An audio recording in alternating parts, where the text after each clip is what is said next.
नमस्कार दोस्तों, मैं उपेंद्र कुमार सैनी एक बार फिर से आपके अपने YouTube चैनल ज्ञान विधि शिक्षा में स्वागत करता हूं।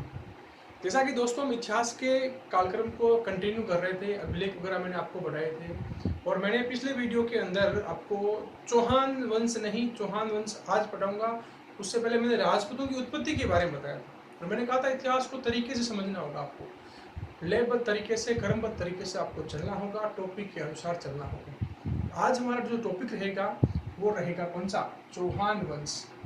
चौहान वंश के अंदर हम पढ़ेंगे पहले चौहान वंश की उत्पत्ति कैसे हुई, चौहान वंश की उत्पत्ति कैसे हुई वो जिक्र करेंगे। फिर और रहेगा अपना वासुदेव चौहान। ठीक है, शुरुआत इससे करेंगे। ठीक है, तो चलिए शुरू करते हैं। ठीक है, देखिएगा चौहान वंश। अब चौहान वंश की उत्पत्ति की बात करें, किसकी बात करें? चौहान वंश की उत्पत्ति। तो चौहान वंश की उत्पत्ति के अंदर कई प्रकार के फैक्ट आएंगे आपके। ठीक है, देखिएगा जैसे कैसे। एक आपका विदेशी, ठीक है, फिर आपका रहेगा देशी। ठीक है, विदेशी और देशी फैक्ट। ठीक है, अब देखिएगा विदेशी के अंदर क्या रहेगा कि इन चौहानों को क्या माना जाएगा कि जो विदेशी जातियां हैं, आपका जो कर्नल जेम्स टोड है, कौन?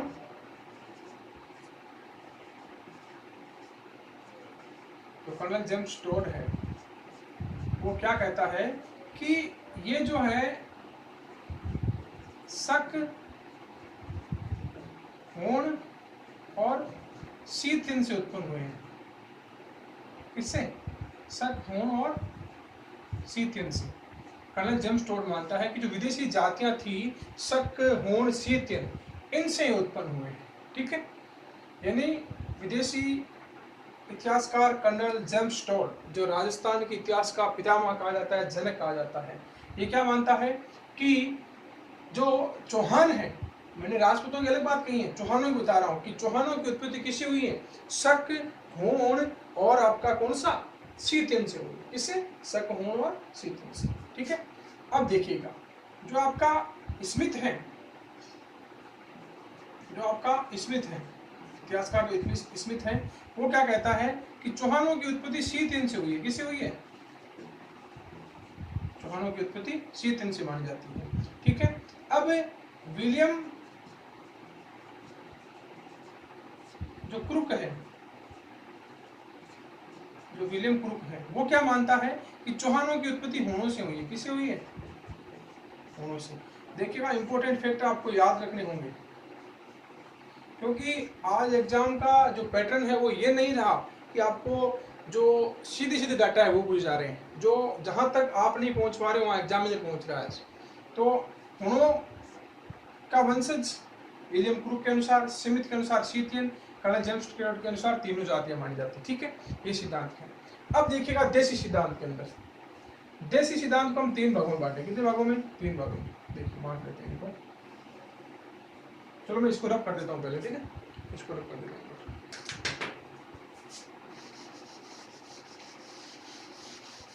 इसको हमने समझ लिया है, इसको थोड़ा लंबा कर देते हैं जिससे सबको समझ में आएगा। देखिएगा, देखिएगा देशी के अंदर क्या किया गया, अलग अलग इनका डिवाइडेशन किया गया। कैसे कि पहली बात, देशी के अंदर इनको माना गया किसके अंदर? क्षत्रियों की, क्षत्रियों के अनुसार। किसके अनुसार माना गया? क्षत्रियों, क्षत्रियों से उत्पन्न। किससे?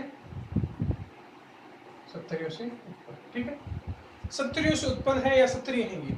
ठीक है, वो मैंने जिक्र कर चुका हूं पिछले वीडियो के अंदर कि वशिष्ठ मुनि द्वारा आबू पर्वत पर जो अग्निकुंड या अग्नि वेदिका से उत्पन्न हुए थे, उनके अंदर चौहान भी मैंने बताए थे आपको, लास्ट चौहान बताए थे, उन्हीं चौहानों की फिर से बात कर रहे हैं अपन। ठीक है, अब देखिएगा किस प्रकार से जो इतिहासकार है इनको अलग अलग मानते। कैसे? कई कहते हैं कि ये चौहान है वो सूर्यवंशी है। क्या है? सूर्यवंशी। और कई कहते हैं कि ये क्या है? चंद्रवंशी। क्या है? चंद्रवंशी। ठीक है, और कई कहते हैं कि ये ब्राह्मणों से उत्पन्न हुए। किससे उत्पन्न हुए?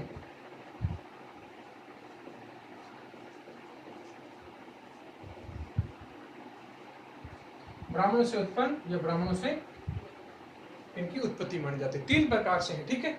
अब देखिएगा, बात कर लेते हैं अगर सूर्यवंशी। सूर्यवंशी आपने पढ़ा होगा, जैसे सम्राट पृथ्वीराज चौहान सूर्यवंशी, या मान लो अलग अलग चंद्रवंशी, सूर्यवंशी, इनका अलग अलग जिक्र आता है। क्या आता है? अलग अलग जिक्र आता है, जिसके द्वारा कहा जाता है कि अलग अलग जगहों पर इनको अलग अलग तरीके से पुकारा जाता था। ये मत देने वाले कौन कौन है? देखिए पहले तो पंडित हीरानंद ओझा। पंडित हीरानंद ओझा है, वो कहता है कि ये क्या है? सूर्यवंशी है। क्या है? सूर्यवंशी है, ठीक है। पूरा नाम आप जानते हैं, मैंने छोट में लिखा, अपने पास जगह नहीं है इसकी। गौरीशंकर हीराचंद ओझा, ठीक है, ठीक है। दूसरा विद्वान जो आपका नैन सूरी है, उसके अनुसार भी माना जाता है नैन सूरी और सुरजन चरित्र, 2 महाकाव्य हैं, नैन सुरजन चरित्र।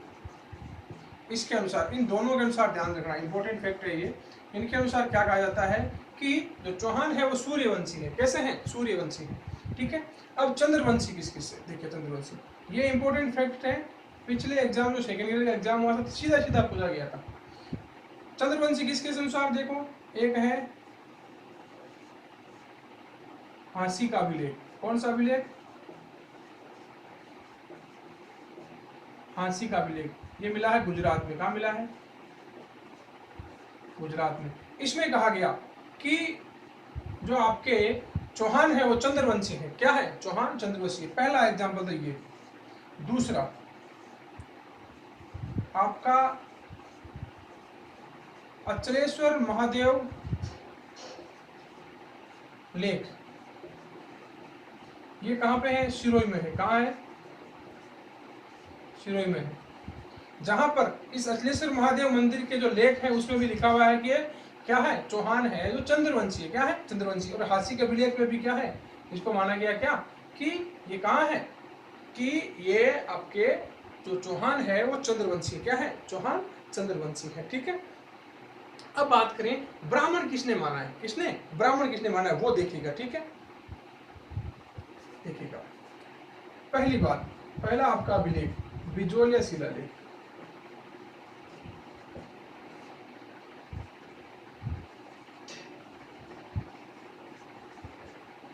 बिजोलिया अभिलेख के अनुसार जो आपके इनको कहा गया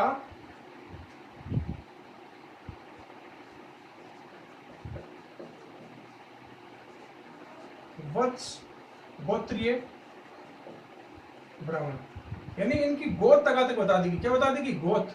यानी ये वत्स गोत्र के थे। किसके? वत्स गोत्र के। चौहानों को बता दिया गया। अब इसकी पुष्टि कौन कौन करते हैं, या कह सकते हो इनके जो कह सकते हो इनका समर्थन कौन कौन करते हैं? पंडित दशरथ शर्मा, ठीक है। दूसरा आपका D.R. भंडारकर, ये फर्स्ट पंडित दशरथ शर्मा, D.R. भंडारकर। पंडित दशरथ शर्मा भी ये कहते हैं कि ये क्या है? वत्सल गोत्रीय ब्राह्मण है। क्या है? वत्सल गोत्रीय ब्राह्मण है। और D.R. भंडारकर भी क्या कहते हैं कि ये वत्स्य गोत्र ब्राह्मण है। और आपके तीसरे विद्वान गोपीनाथ शर्मा, ठीक है। तो ये मैंने इसीलिए आपको शुरुआत में आपको सभ्यताओं फिर अभिलेख के द्वारा चले थे, क्योंकि मान लो अभी सीधा आता बिजोलिया अभिलेख तो बहुत गड़बड़ हो जाती है, आपको पता ही नहीं चलता बिजोलिया अभिलेख क्या था क्या नहीं था। इसलिए मैंने पहले अभिलेख बताए हैं। अगर आपने मेरे वीडियो पीछे के नहीं देखे तो आप देख ले, उससे गजब की जानकारी मैंने दी है। जितने भी मेरे वीडियो है आप महसूस करेंगे कुछ क्वालिटी का कंटेंट आपको मिलेगा। और एग्जाम व्यू से ऐसे कंटेंट नहीं है, एग्जाम व्यू से जो इफेक्टिव कंटेंट है, बड़ा सा बड़ा एग्जाम आप राजस्थान जीके के लिए पढ़ सकते हैं, ठीक है। तो इंपॉर्टेंट चीजें मैंने आपको यहाँ से बताई है कि ये चीजें जो उत्पत्ति के बारे में बताती है चौहानों की। किसके बारे में? चौहानों की उत्पत्ति के बारे में। देशी हमने पढ़ी है, विदेशी हमने पढ़ी है, ठीक है। अब इसको मैं रफ कर देता हूँ, ठीक है।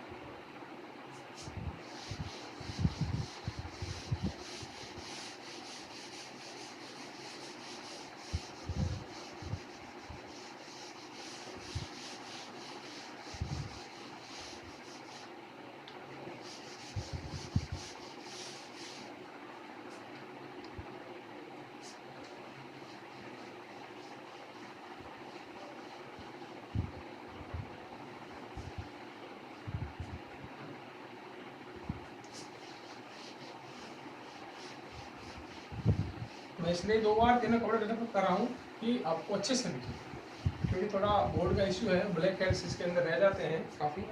ठीक है, अब देखिए उत्पत्ति की बात करें, हमने उत्पत्ति की बात कर ली। अब देखिएगा इनका देखेंगे स्थान, क्या देखेंगे, स्थान देखेंगे। ठीक है, स्थान किस प्रकार से देखेंगे, ठीक है, ठीक है। अब बात करें स्थान देखने से पहले कि जो हम पढ़ेंगे सांबर के चौहान, कौन से पढ़ेंगे, सांबर के चौहान। ध्यान रखना, इन्हीं सांबर के चौहानों को कहते हैं हम अजमेर के चौहान। क्या कहते हैं,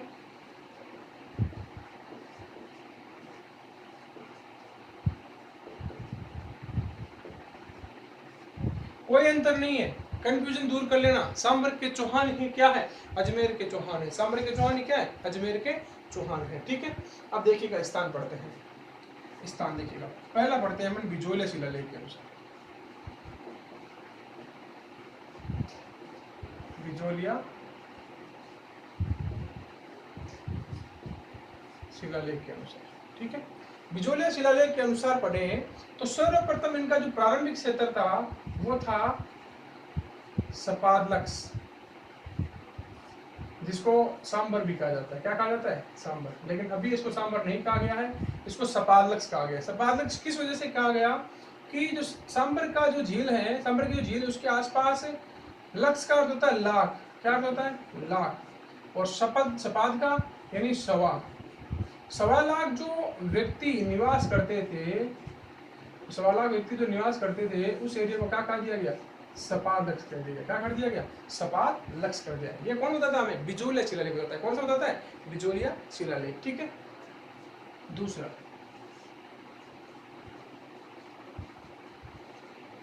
हर्षनाथ शिलालेख। हर्षनाथ शिलालेख क्या बताता है कि जो चौहान थे, सांबर के चौहान, इनकी जो राजधानी थी वो अवंतपुर थी। क्या थी, अवंतपुर थी। क्या थी, अवंतपुर। और अवंतपुर कहाँ है, सीकर में है। कहाँ है, सीकर में। आप पढ़ते भी हैं हर्षनाथ पेरू कहाँ पे, सीकर में है। तो ये क्या मानते हैं कि जो सांबर के चौहान थे वो कहाँ, सॉरी सांबर के चौहान या चौहान जो सर्वप्रथम हुए थे वो कहाँ, उनकी राजधानी अवंतपुर थी। कहाँ थी, अवंतपुर। ठीक है, अब 2 इंपॉर्टेंट फैक्ट आपको यहां से याद रखने हैं।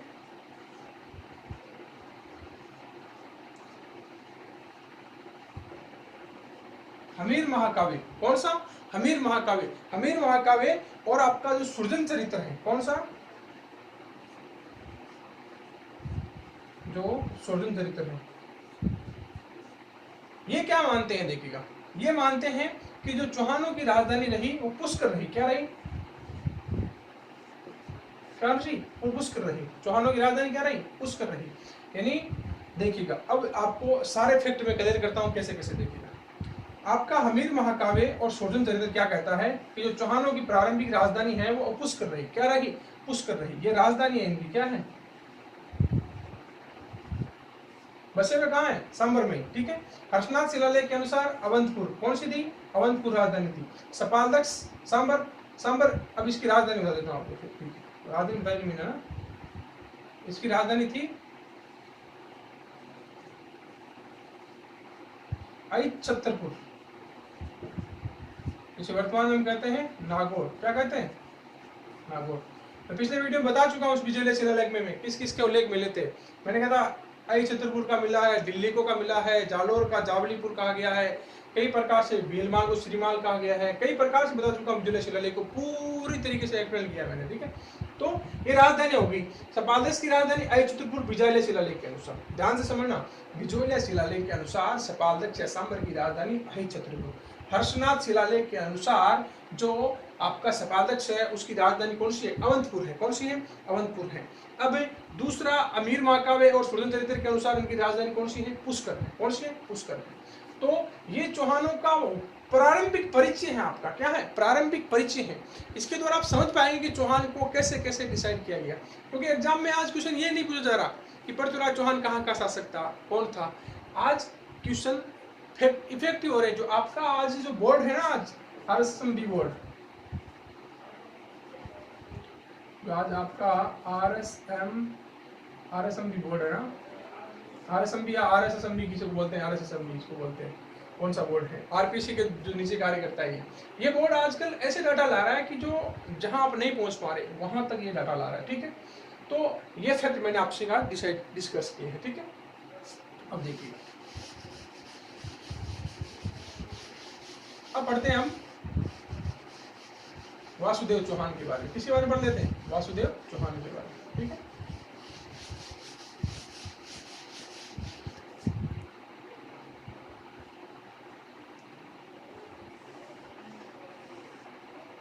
वासुदेव चौहान, ये चौहान वंश का संस्थापक माना जा सकता है। क्या माना जा सकता है? संस्थापक इसको कहते हैं। संस्थापक को हम कहते हैं आदि पुरुष। क्या कहते हैं? आदि पुरुष। और क्या कह सकते हैं? मूल पुरुष। ये नाम इसलिए लिखा रहा हूं, कहीं पर संस्थापक लिखा आता है, कहीं पर आदि पुरुष, कहीं पर मूल पुरुष, सारी चीजें एक ही हैं। कौन? ठीक है। तो ये वासुदेव चौहान, कौन? वासुदेव चौहान। कब किया? 551 ईस्वी, ठीक है। ये संस्थापक है इनका, ठीक है। अब जो इनका इसका स्थान है, यानी इसका स्थान है, उसे कहा गया सपादक। क्या कहा गया? सपादक। इसने अपनी राजधानी कहाँ बनाई थी? बता दी मैंने आपको, छतरपुर, जो वर्तमान में नागौर है। कौन सा? नागौर क्षेत्र है, ठीक है। और क्या करवाया इसने?